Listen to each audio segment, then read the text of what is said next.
Сәлем достар, бүгінгі видеода гломерулярлық фильтрация туралы айтатын боламыз. Гломерулярлық фильтрация зәр шығарудың бірінші кезеңі.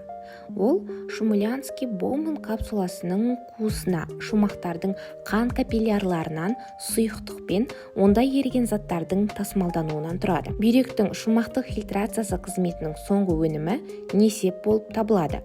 Ол несеп ағар арқылы сыртқа шығарылады. Құрамында электролит қалдықтары бар. Зәр түзілу үш кезеңді қамтиды: фильтрация, түтіктік реабсорбция және секреторлы кезең. Нефрон бүйректің функционалды бірлігі.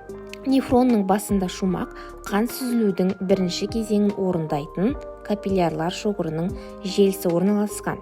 Шумақ жұқа екі қабырғалы капсулаларды Боуман капсуласы деп атайды.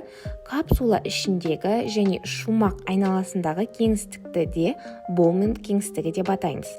Қан осы шумақтық фильтрациялық капиллярлар арқылы өтіп, шумақтық фильтрациялық мембрана арқылы Боуман кеңістігіне көп мөлшерде плазманың шығарылуына себепші болады. Ол үш қабаттан тұрады. Бірінші, фенистерленген капиллярлы эндотелий жасушалары. Фенистерден су және ақуыздан басқа еріген заттар өтеді. Фенистер мөлшері бойынша ақуыз молекулаларының мөлшеріне жақын. Бірақ эндотелиоциттер мембраналарының бетіндегі гликокалистің теріс заряды болғандықтан белоктарды өткізбейді. Ортаңғы қабат бүйрек шумақтары капиллярларының базальды мембранасына түзілген. Базальды мембрана коллаген және протогликан фибрилдер желісі арқылы түзілген. Бұл тордың жасушалары арқылы су және еріген заттар молекулалары өте алады.